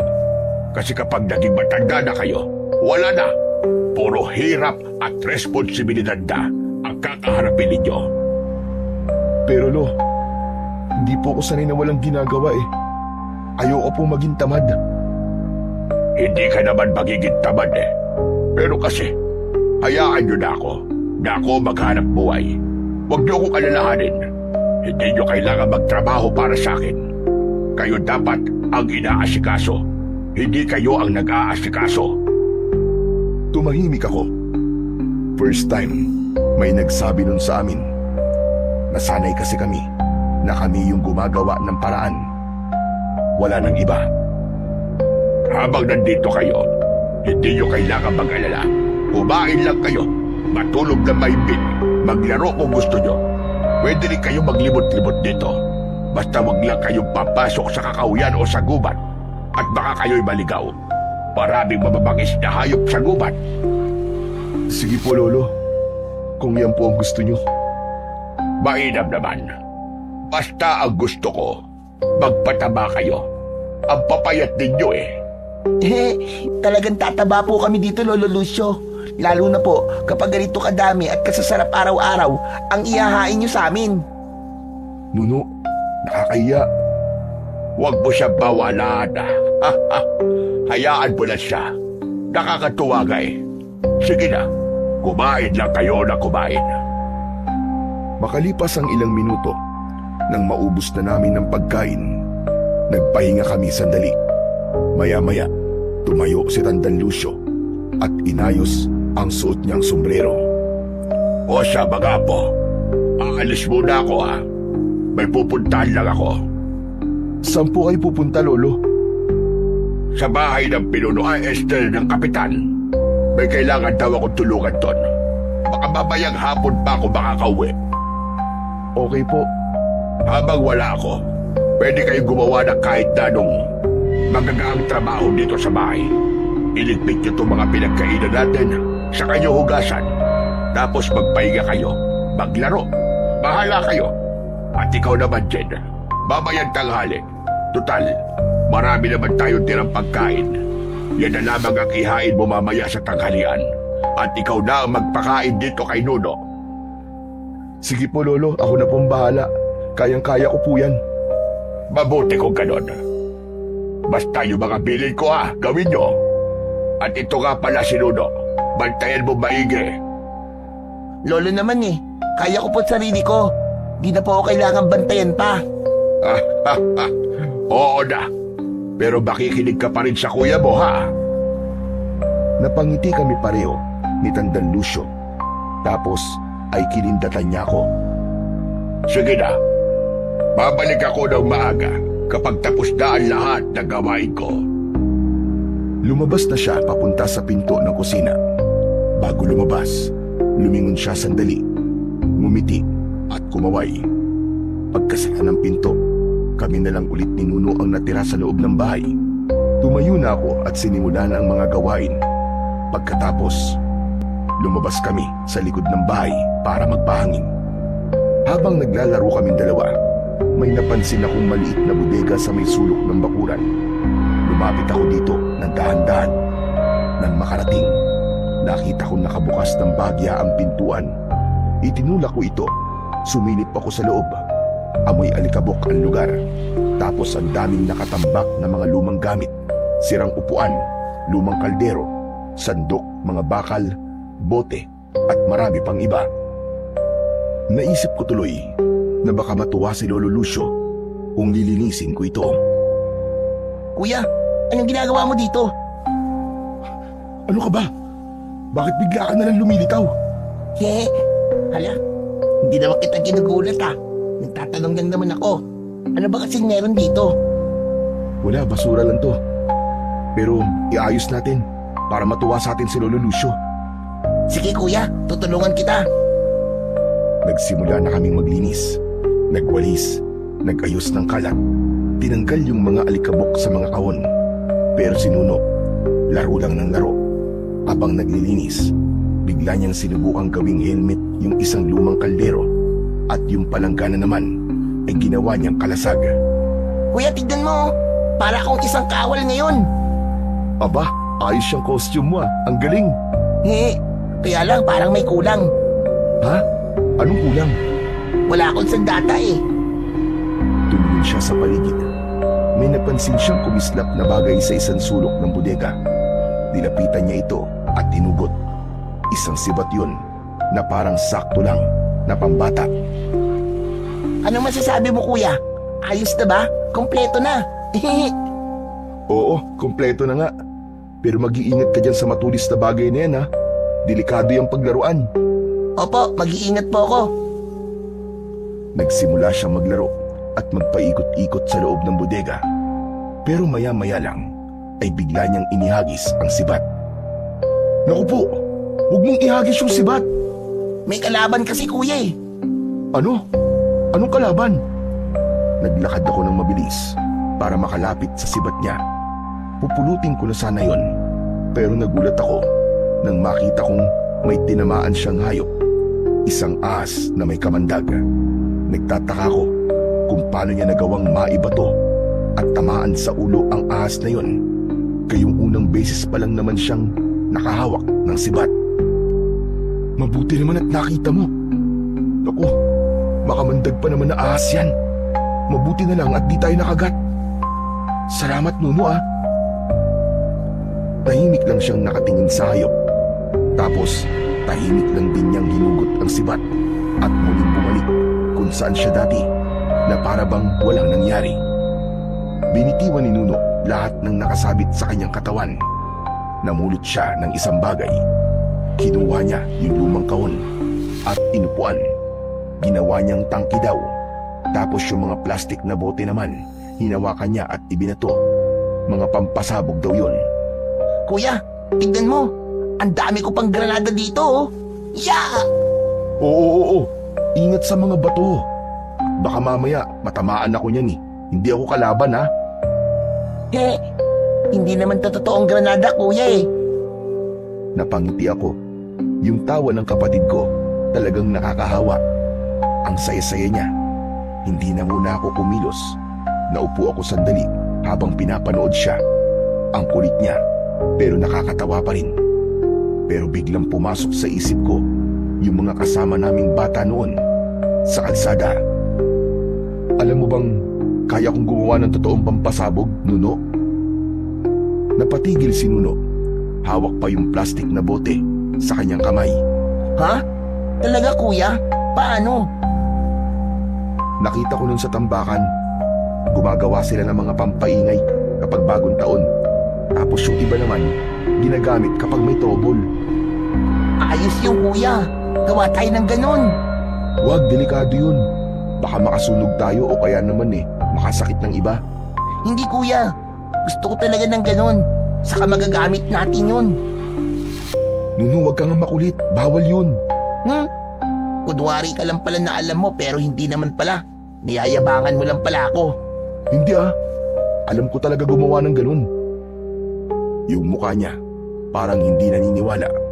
Dahil ayaw ko ring mapahiya at masabihang mayabang lang. Pumayag na rin ako. O sige, pero sa isang kondisyon tulungan mo muna ako maglinis dito. Tama na ang laro mo. Agad siyang tumayo. Mabilis na inayos yung mga bote sa isang sulok. Ako naman, sinimulan ko ng itayo yung mga kahoy at isandal sa pader. Nagpatuloy kami hanggang sa hindi na namin namalayan na nalinis na namin yung buong lugar. Kuya, gutom na po ako. Ako rin Sige, tara na. Kumain na muna tayo. Pero mamaya, kuya, babalik tayo para gawin yung pampasabog. Oo na. Sige, tara na. Ngumiti siya ng malaki, yung tipong para siyang nanalo ng premyo. Ilang sandali pa ay lumabas na kami sa bodega at pumasok sa loob ng bahay. Umupo na kami sa mesa. Pagkatapos, dali-daling sinimulan ng pagkain. Habang kumakain, halata kong masayang masaya si Nuno. Panay ang ngiti niya at paulit-ulit na sinasabi na sabik na siyang gawin yung pampasabog. Ilang sandali pa, tapos na kaming kumain. Kuya, pwede na ba? Andali lang muna, Nuno. Kailangan muna natin ng mga gamit. Maghahanap muna ako kung meron dito. Sige po, kuya. Pagkatapos ko magligpit at maghugas ng pinagkainan namin, naghanap na ako ng mga kasangkapan na pwedeng magamit. Ang saya lang kasi, nahanap ko lahat ng mga gamit sa loob ng ilang minuto lang. Ayos na to, Nuno. Bote na lang ang kulang. Yay! Tara na, kuya. Gawin na natin. Pagdating sa bodega, agad na naming sinimulan ang paggawa. Gamit ang mga nakuha ko, unti-unti ay nakagawa kami ng improvised na bomba. Pero yung mga pampasabog na yon, mahihina lang. Hindi naman yung malakas at talagang nakakapinsala, kundi ka naman direktang tatamaan. Subukan na natin, kuya. Kung talagang sasabog ba to? Sigurado ka? Hindi ka natatakot? Hindi, kuya. Oo, sige na. Pero isa lang kasi baka maabutan tayo ni Lolo dito. At makita niya itong ginagawa natin, malalagot talaga tayo. Opo, kuya. Sige po. Tumingin muna ako sa paligid bago ko ituloy ang kalokohan namin. Doon kami pumwesto sa lugar na malinis. Ano, game na? Oo, kuya. Sige na. Sindihan mo na. Medyo kinakabahan ako ng konti. Pero dahil sa sobrang excitement ng kapatid ko, itinuloy ko na. Sinindihan ko yung ginawa naming bote na pampasabog. Pagkapitik ng posporo at makita kong nagliyab yung mitya, mabilis ko yung itinapon sa lupa. yung malayo sa amin. Isang mahinang pagsabog ang nangyari, pero sapat na yon para mapasigaw si Nuno. Wow, kuya! Ang galing! Parang totoong paputok nga! Grabe ang astig mo! Tumalon-talon pa siya sa sobrang tuwa at halos hindi matapos-tapos kakapalakpak. Ang lupit mo, kuya! Grabe! Pwede pa siguro tayo magpasabog ng madami! Isa lang ang sabi ko, di ba? Tama na yun. Baka biglang umuwi si Lolo at makita niya yan. Lagot talaga tayo pareho. Oo nga pala. Sige na nga. O ikaw huwag mong gagalawin yung mga nakatago sa bodega na ganito Delikado kung ikaw lang ang maglalaro nun. Kailangan palagi mo akong kasama, naiintindihan mo ba? Tandaan mo, kapag nahuli tayo, magagalitan tayo at baka paalisin pa tayo dito. Oo, kuya. Susundin kita. Huwag ka mag-alala. Promise. Cross my heart. Mabuti kung ganun. O tara na, iligpit na natin itong mga to at pumasok na tayo sa bahay. Gusto ko magpahinga. Tulog muna tayo. Okay, kuya. Tinapik ko siya sa ulo. Natatawa na lang ako sa sobrang saya niya. Tapos, niligpit namin yung mga gamit at siniguro naming walang bakas na maiiwan sa ginawa naming kalokohan. Habang papasok kami, pabalik ng bahay, panay pa rin ang pagsasabi niya na magaling ako, na astig ako, at bilib na bilib siya sa akin. Pumasok na kami ng bahay. Pag-akyat namin sa hagdan at matapat sa pangalawang kwarto, tumigil si Nuno. Kuya, ano kayang nasa loob niyan, no? Ewan, wala naman tayong pakialam dyan Hindi gumalaw ang kapatid ko. Parang may pinakikinggan at pinakikiramdaman siya sa loob ng kwartong yon. Kuya, ang ingay sa loob parang may umiiyak. Hindi kaya may nakakulong dyan? Tulungan natin. Ha? Anong ingay? Wala naman akong naririnig Pero bago makasagot si Nuno, nakita ko bigla siya nagulat. Tapos ay biglang napaurong na para bang may kinatatakutan. Para siyang biglang nanigas at nakatitig lang sa mismong doorknob. Oh, bakit na naman? Kuya, may tao sa loob. Ang sabi niya gusto daw niya lumabas. Tulungan daw natin siya. Nuno, ano ba? Kanina pa kung ano sinasabi mo Wala naman ako naririnig Saka di ba, ang sabi sa atin ni Lolo Lucio, huwag natin papasukin o pakikialaman yung kwarto na yan. Hindi na kumibo si Nuno. Hinawakan ko ang kamay niya at hinila siya papalayo. Tara sa kwarto natin, pagod na ako. Tahimik na sumunod sa akin si Nuno. Pagpasok namin sa kwarto, agad kong isinara ang pintuan. Humiga kami pareho at kahit hindi kami nag-uusap, ramdam ko ang takot niya. Tapos tinakpan niya ang sarili niya ng kumot. Napabuntong hininga na lang ako at pinabayaan siya. Maya-maya, nakaramdam na ako ng antok, kaya ipinikit ko na ang aking mga mata. Makalipas ang ilang sandali, nagising ako nang makarinig ako ng isang malakas na sigaw. Pagtingin ko sa tabi ko, wala si Nuno. Tapos narinig ko ulit yung sigaw. Si Nuno yun. Agad akong tumayo at tumakbo. Pagtapat ko sa kwartong pinag-uusapan namin kanina, nakita ko yung bukas. Doon galing yung sigaw at yung iyak na naririnig ko. Nuno, andiyan ka ba sa loob? Subalit walang sumagot. Dahan-dahan akong lumapit sa may pinto at sumilip. Nakita ko ang kapatid ko na nakatalikod. May kung anong tinatanaw mula sa loob. Mabilis ko siyang nilapitan. Nuno, ano ba? Ba't ka nandito? Di ba sabi ko naman sa'yo bawal tayong... Bigla akong natigilan. Nang pag-angat ng mukha niya, nakita ko hindi siya si Nuno. Ang nakatalikod kanina ay isang naaagnas na bangkay. Daan-daang umikot ang mukha niya na di man lang gumagalaw ang kanyang katawan. Ang isang mata niya nakalubog at yung isa naman ay maputi, walang itim. May kumikislot na bulate sa loob ng butas ng ilong at sa sugat niya sa pisngi. Ang damit niya, putas-putas at puno ng tuyong dugo. Dikit na dikit ito sa katawan dahil sa pagkabulok ng laman. At yung amoy, masangsang at nakakasuka. Walang pinagkaiba sa amoy ng pinatuyong karne sa kalan na una naming nakita ni Nuno sa kusina. Nang bumuka ang bibig nito, Nanigas ang tuhod ko. Ang ungol niya parang galing sa ilalim ng hukay. Hindi ako nakakilos dahil sa labis na takot. Hindi rin ako makasigaw, pero yung utak ko panay ang dasal na sana matapos na ang pananakot sa akin ng nilalang na yon.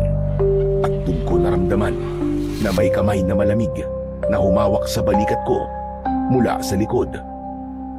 Kuya, Paglingon ko, nandoon si Nuno.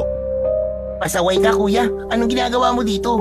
Di ba sabi mo bawal tayong pumasok dito? Muli kong tinignan yung multo na nasa aking harapan, pero wala na ito doon. Ang nakita ko na lang ay yung isang bata na nakahiga sa kama. Hindi ito gumagalaw. Sino yan kuya? Buhay pa ba yan? Hindi ko alam eh. Tara kuya, tingnan natin. Ayoko sanang gawin yung sinabi niya, pero mabilis na nakalapit si Nuno na hindi ko namamalayan. Tunay ng isang bata ang nakahiga doon, pero matigas na siyang bangkay. Sa tabi niya ay may mga nakalagay na iba't ibang kakaibang bagay. Sa kama ay may nakatabing isang maliit na tokador. Nagkatinginan kami ni Nuno nang makita ang laman nito. Kuya, ano yung mga yan? Hindi ko siya kagad masagot dahil ako man, hindi ko alam kung para saan ang mga yun. May mga garapon na nakalagay doon at ang bawat garapon ay may laman.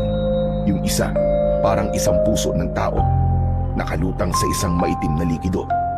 Sa tabi nito ay dalawang mata naman ang nakalagay. May isa pang maliit na garapon na ang laman naman ay dila. Medyo sariwa pa ito dahil mapula, parang bagong pitas. Hindi pantay ang pagkakaputol. Meron din na may lamang maliliit na kamay ng bata. At sa pinakadulo, may malaking garapon na may magulong kumpol ng bituka na parabang ipinilit na isiksik sa loob. At yung isa, hindi ko alam kung anong organo ang laman. Nakababad ito sa maitim na likido, pero may mga maliliit na bula na umaakyat mula sa ilalim. Nuno, umalis na tayo dito. Masama ang kutob ko sa mga to. Oo nga kuya, saka tignan mo oh. Yung krus na nakasabit sa dingding, baliktad. Mabilis kong hinila si Nuno palabas ng silid. Hindi na ako lumingon.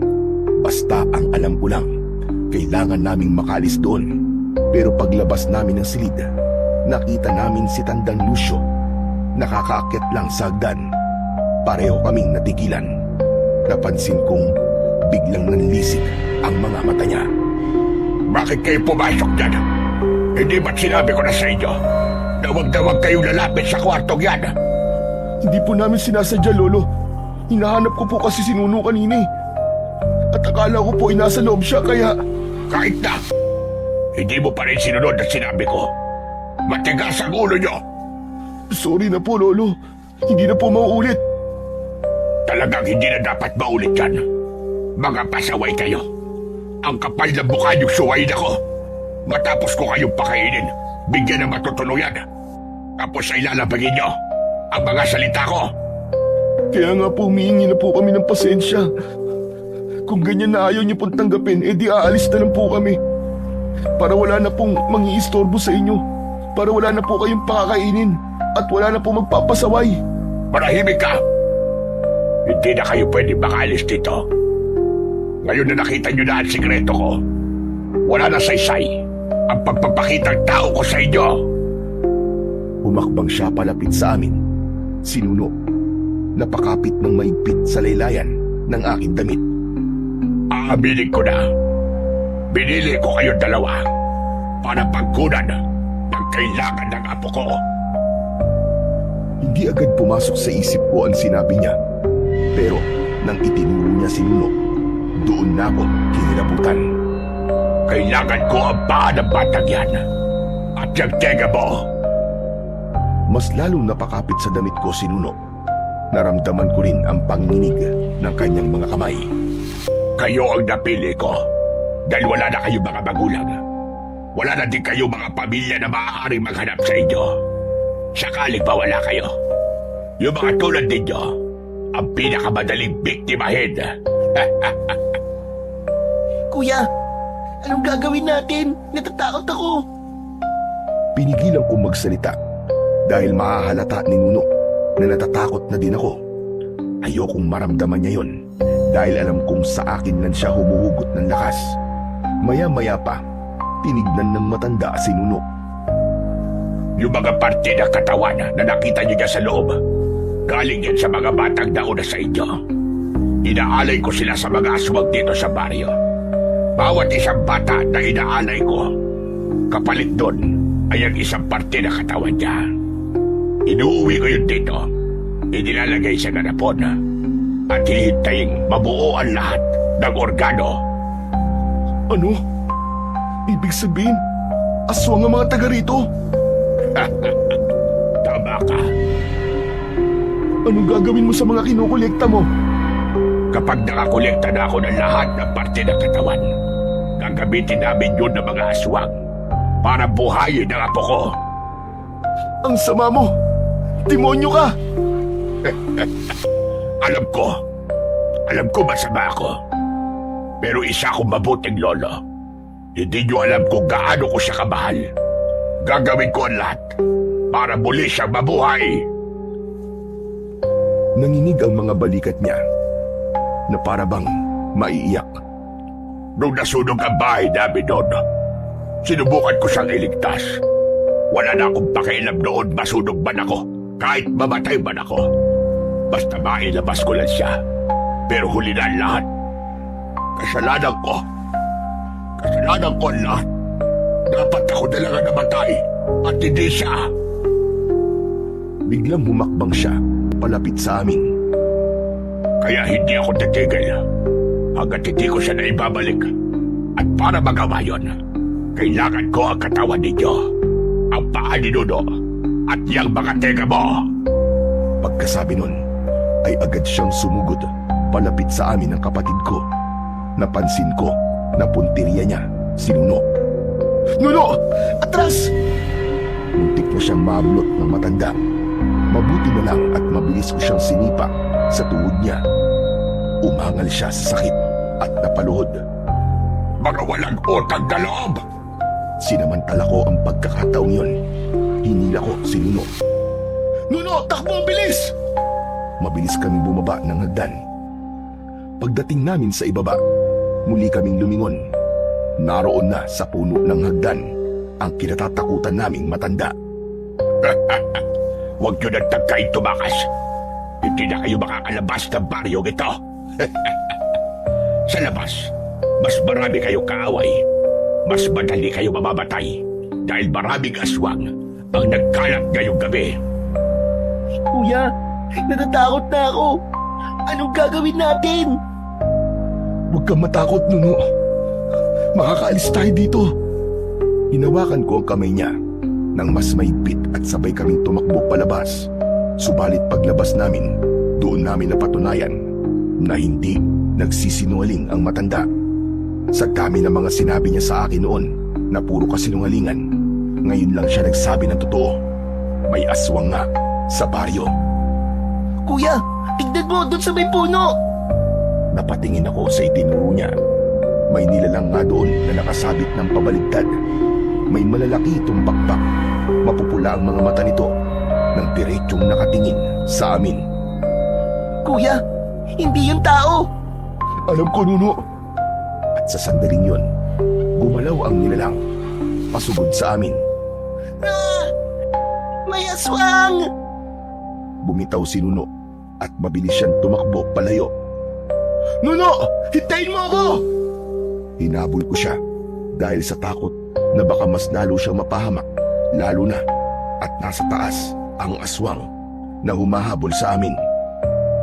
Pero hindi nagpapigil ang kapatid ko hanggang sa nakita kong papunta pala siya sa may bodega.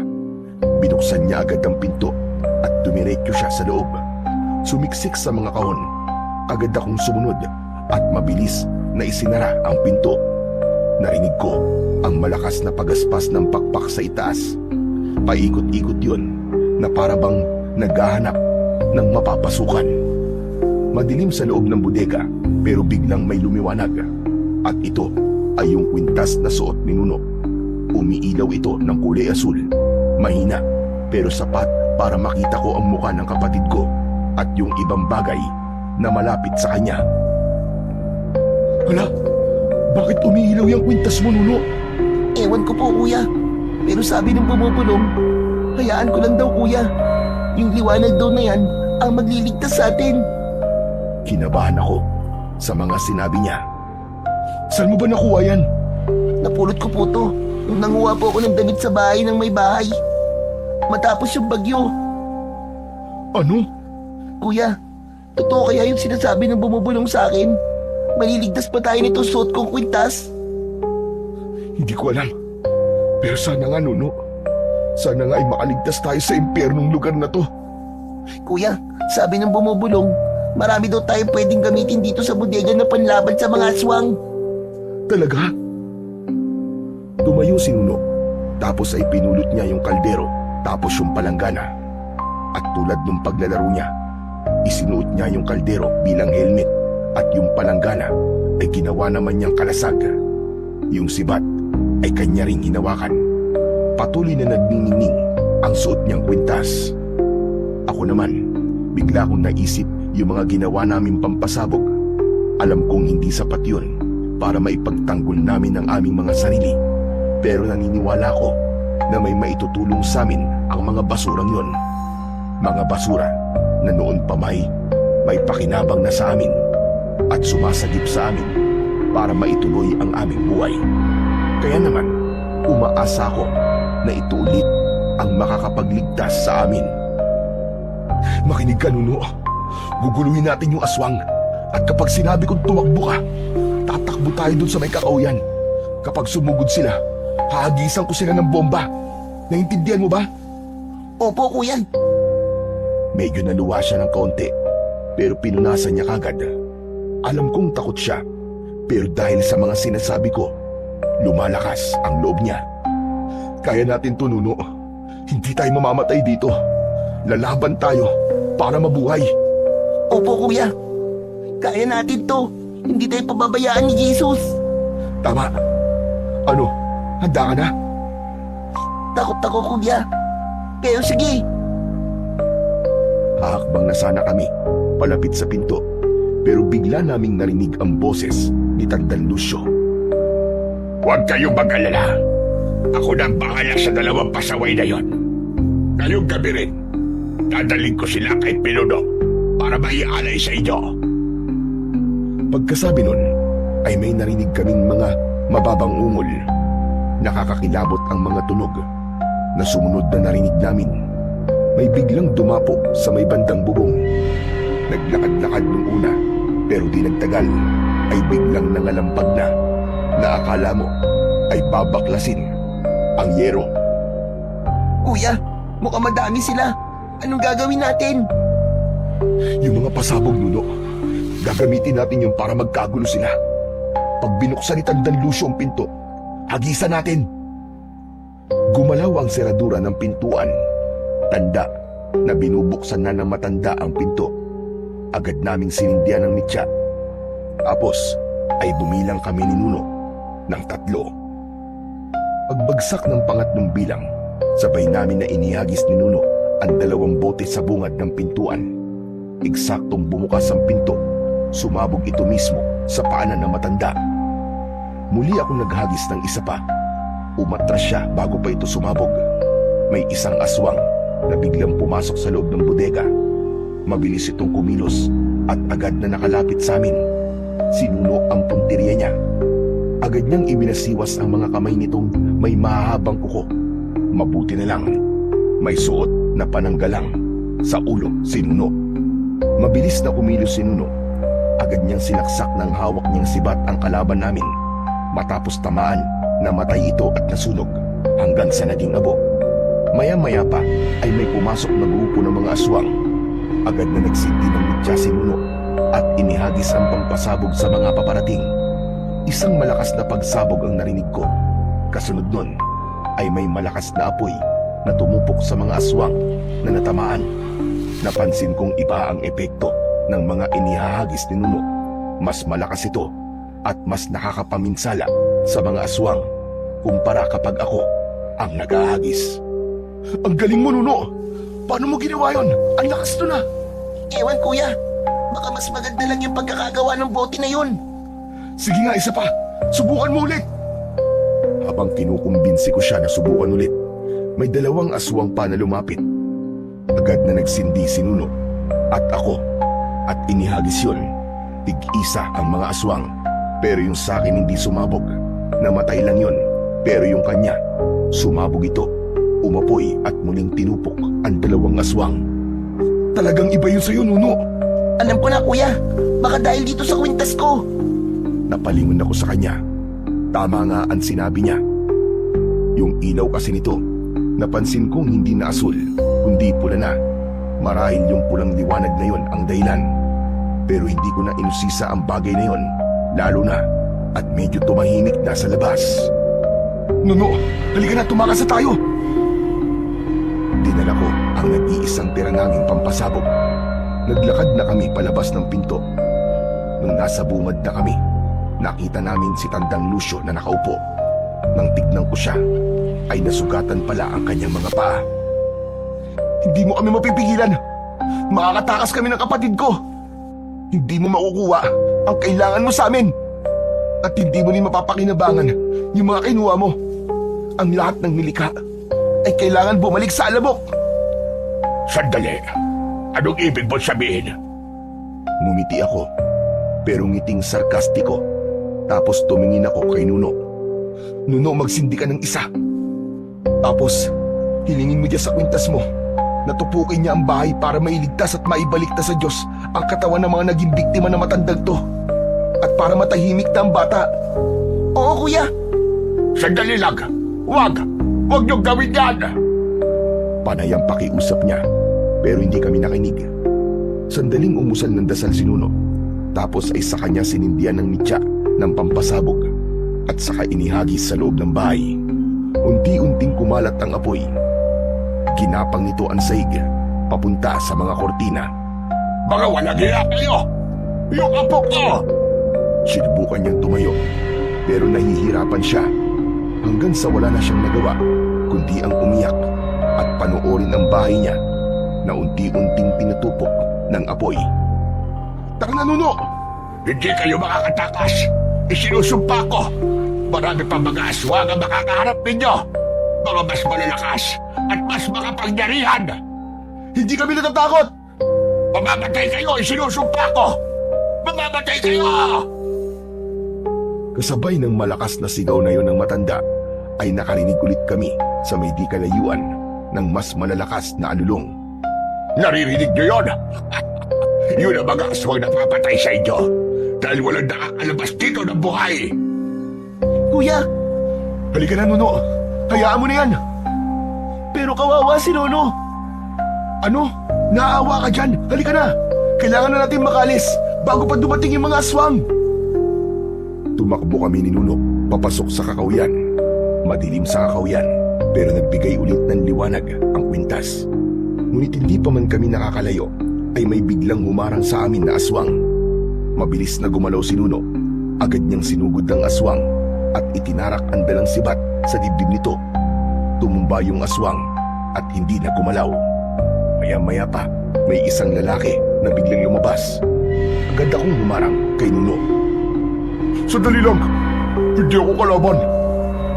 Nakilala ko kagad ang boses na yon.